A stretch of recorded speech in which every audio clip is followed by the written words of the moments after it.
नमस्कार मित्रांनो, सुयोग वार्तामध्ये तुमचे पुन्हा एकदा मनपूर्वक स्वागत. मित्रांनो, आजचा विषय सर्व तरुण वर्गासाठी अत्यंत महत्त्वाचा विषय आहे. आपल्याकडे बऱ्याच तरुणांना व्यवसाय करायचा असतो. व्यवसाय करण्यासाठीची कल्पनाही त्यांच्याकडे असते. तो व्यवसाय मोठा कसा करायचा याची स्ट्रॅटर्जी त्यांच्याकडे उपलब्ध असते. परंतु एका गोष्टीची कमतरता बऱ्याच तरुणांना भासते, ते म्हणजे व्यवसाय उभा करण्यासाठी लागणारा पैसा. तर आज आपण महाराष्ट्र शासनाच्या अशा एका योजनेबद्दल बोलणार आहोत, जी तरुणांच्या स्वप्नांना बळ देते, तरुणांना व्यवसाय उभा करण्यासाठी भांडवल देते. त्या योजनेचं नाव आहे मुख्यमंत्री रोजगार निर्मिती योजना, म्हणजे CMEGP योजना. या योजनेमार्फत 50 लाख रुपयापर्यंतच्या कर्जावर आपल्याला 35% सबसिडीही मिळू शकते. कागदावर ही योजना अगदी सोपी वाटते, परंतु प्रत्यक्षात अर्ज कसा करायचा, बँकेकडून आपले कर्ज नामंजूर का केले जाते व 35% अनुदानाची रक्कम आपण कशा पद्धतीने मिळवू शकतो, या संदर्भात हा आपला आजचा सोप्या भाषेतील व्हिडिओ आहे. CMEGP या योजनेमध्ये व्यवसायाचे 2 प्रकारे वर्गीकरण केलेले आहे. तर पहिला वर्ग आहे मॅन्युफॅक्चरिंग बिझनेस, ज्यामध्ये पापड उद्योग, दुग्धजन्य पदार्थ निर्मितीचा उद्योग, त्यानंतर बेकरी उत्पादने, मसाला उद्योग, गूळ उत्पादन, तेलघाणा किंवा फॅब्रिकेशनमध्ये लोखंडी दरवाजे किंवा खिडक्या बनवणे, ॲल्युमिनियमचे भांडे किंवा असे भरपूर उद्योग मॅन्युफॅक्चरिंगमध्ये येतात. तसेच सर्व्हिस सेक्टरमधील मोबाईल रिपेअरिंग सेंटर, इलेक्ट्रिकल उपकरणे दुरुस्ती, computer centre, DTP, xerox machine, beauty parlour किंवा सलून, लॉन्ड्री आणि ड्राय क्लिनिंग, टेलरिंगचे शॉप, जिम, पॅथॉलॉजी लॅब, पर्यटन सेवा, हॉटेल किंवा खानावळ, फोटोग्राफी किंवा व्हिडिओग्राफी, मंडप decoration, tent house, catering services, अशा भरपूर प्रकारच्या सर्व्हिस सेक्टरमधील व्यवसायासाठी या CMEGP या योजनेमार्फत आपल्याला बँकेकडून जिल्हा उद्योग केंद्रामार्फत कर्ज मिळवून दिले जाते. आता आपण या योजनेमार्फत मिळणाऱ्या अनुदानाबद्दल माहिती घेणार आहोत. अनुदान हे 2 भागामध्ये विभागले गेलेले आहे. ग्रामीण भागासाठी वेगळे अनुदान असणार आहे आणि शहरी भागासाठी वेगळ्या अनुदानाचा क्रायटेरिया आहे. तर आपण सगळ्यात पहिले शहरी भागासाठीच्या अनुदानाचा क्रायटेरिया बघूयात. तर शहरी भागामध्ये सर्वसाधारण प्रवर्गासाठी 15% सबसिडी ही दिली जाणार आहे.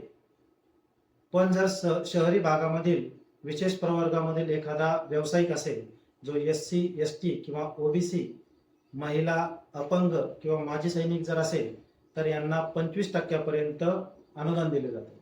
म्हणजे शहरी भागामध्ये जनरल कॅटेगरीसाठी 15% अनुदान व विशेष कॅटेगरीसाठी 25% अनुदान या योजनेमार्फत दिलं जातं.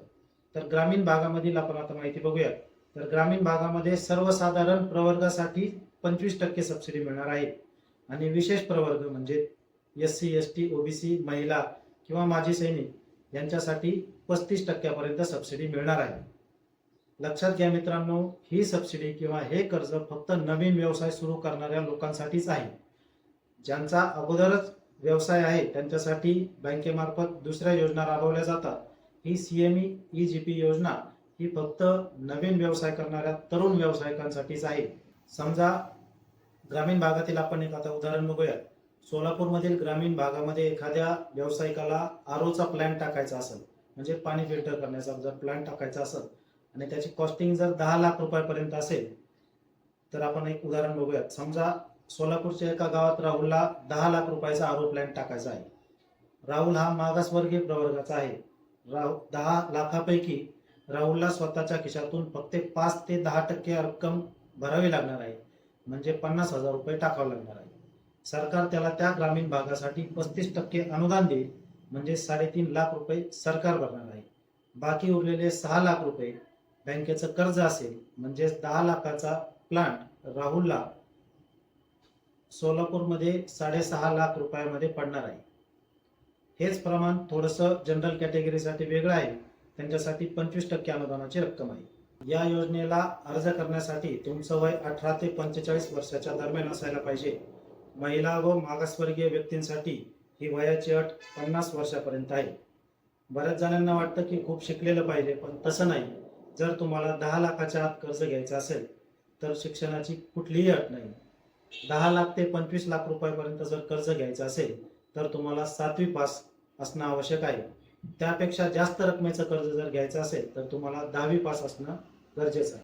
मित्रांनो, या योजनेसाठी लागणाऱ्या कागदपत्रांची यादी आता आपण बघूया.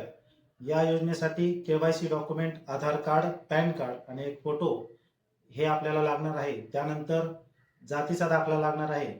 जर तुम्ही या योजनेचा लाभ कॅटेगरी म्हणजे SC, ST किंवा OBC कॅटेगरीमधून घेणार असाल किंवा माजी सैनिक या कॅटेगरीमधून घेणार असाल तर तुम्हाला तो जातीचा दाखला किंवा माजी सैनिकाचं प्रमाणपत्र आवश्यक आहे. त्यानंतर मित्रांनो, डोमिसाईल दाखला हा आपल्याला लागणार आहे. त्यानंतर शिक्षणाचे आपले कागदपत्र, मार्कशीट हेही लागणार आहे. त्यानंतर सगळ्यात महत्त्वाचं, आपल्याला जो व्यवसाय करायचा आहे त्या व्यवसायाचं उद्यम रजिस्ट्रेशन आपल्याला करणं अत्यंत महत्त्वाचं आहे. तर ते उद्यम रजिस्ट्रेशन सुद्धा आपल्याला या योजनेसाठी लागणार आहे. त्यानंतर आपण आपला व्यवसाय सुरू करण्यासाठी आपण काही मशिनरीज किंवा आपण जे काही वस्तू आपल्या दुकानामध्ये विक्रीसाठी ठेवणार आहोत तर त्याचे सगळे कोटेशन्स आहे बँकेला लागणार आहे. हे कोटेशन घेताना मित्रांनो, माझा एक सल्ला आहे की फक्त GST असणाऱ्या व्हेंडरकडूनच तुम्ही ते कोटेशन घ्या, कारण बँकेमध्ये सर्व कोटेशन हे GST नंबरचेच लागतात. त्यानंतर मित्रांनो, काही बांधकाम आपल्याला करायचं असेल तर त्याचा एस्टिमेट लागेल. त्यानंतर तुम्ही ज्या जागेमध्ये तुमचा प्रोजेक्ट किंवा व्यवसाय सुरू करणार आहात त्या जागेचा उतारा किंवा तुमच्या मालकीचा पुरावा किंवा तुम्ही ती जर जागा भाड्याने घेणार असाल तर तो भाडे करारनामा हा पक्का असावा.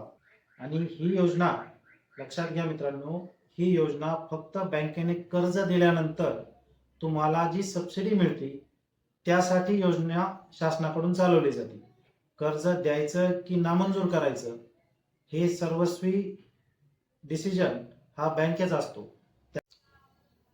आता आपल्याकडे व्यवसाय कुठला करायचा याची कल्पना आहे, आपल्याकडे या योजनेसाठी लागणारे कागदपत्रही उपलब्ध आहेत. पण आता अर्ज कसा करायचा, तर अर्ज करण्यासाठी mahacmegp.gov.in या वेबसाईटवर आपल्याला अर्ज करायचा आहे. हा अर्ज पूर्णपणे ऑनलाईन पद्धतीने आहे. हा अर्ज केल्यानंतर तुमचा अर्ज जिल्हा उद्योग केंद्राकडे जातो. तेथील जिल्हा उद्योग केंद्रातील अधिकारी तो अर्ज मंजूर करतात. पण कर्ज देणं हे बँकेच्या हातात असतं.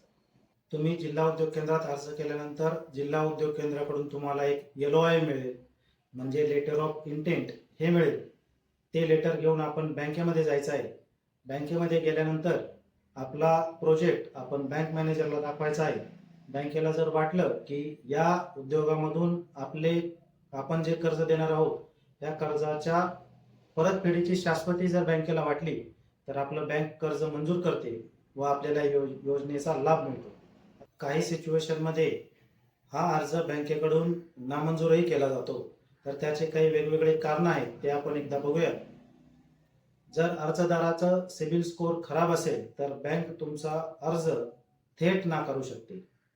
त्यानंतर तुमचा प्रकल्प रिपोर्ट म्हणजे प्रोजेक्ट रिपोर्ट जर चुकीचा असेल तरीही बँक अर्ज नाकारू शकते किंवा तुम्हाला तो प्रोजेक्ट रिपोर्ट दुरुस्त करून आणायला सांगेल. त्यानंतर तुम्ही अर्ज बँकेच्या कार्यक्षेत्राच्या बाहेरील गावातून करत असाल तरीही तुमचा अर्ज हा रिजेक्ट केला जातो. तुमच्यावर एखादं जुनं कर्ज पेंडिंग असेल किंवा या अगोदर तुम्ही एखाद्या कर्जाचं सेटलमेंट केलेलं असेल तरीही बँक तुमचा अर्ज नामंजूर करू शकते. हा पूर्णपणे बँकेचा अधिकार आहे. आणि दुसरी गोष्ट, बँकेला दिलेलं जर टार्गेट त्या बँकेने अचीव केलेलं असेल तरीही तुम्हाला त्या वर्षी तुमचा अर्ज नाकारू शकतो. तुम्ही अर्ज केल्यानंतर तुमच्या अर्जाची पडताळणी DIC म्हणजे जिल्हा उद्योग केंद्रामार्फत होते. त्यानंतर जिल्ह्याच्या समितीची मंजुरी मिळते. त्यानंतर ती फाईल बँकेकडे पाठवली जाते आणि तुमचं कर्ज जर मंजूर झालं तर तुम्हाला EDP ट्रेनिंग ही 10 दिवसाची ट्रेनिंग कंपल्सरी करावीच लागते. मित्रांनो, जर आपण हा व्हिडिओ इथपर्यंत बघितला असेल तर आपल्याला नक्कीच व्यवसाय करण्याची इच्छा आहे. तर आपल्या नवीन व्यवसायाला आमच्या सुयोग वार्ता परिवाराकडून हार्दिक शुभेच्छा. आपण चॅनलवर पहिल्यांदा आला असेल आणि पहिल्यांदा हा व्हिडिओ माझा बघत असताल तर तुम्ही चॅनलला नक्की सबस्क्राईब करा, हा व्हिडिओ शेअर करा, व्हिडिओला लाईक करा आणि ही माहिती गरजू माणसापर्यंत पोहोचवा. आणि अशाच नवनवीन व्हिडिओची माहिती आपल्या चॅनलवर कायमच येत राहते.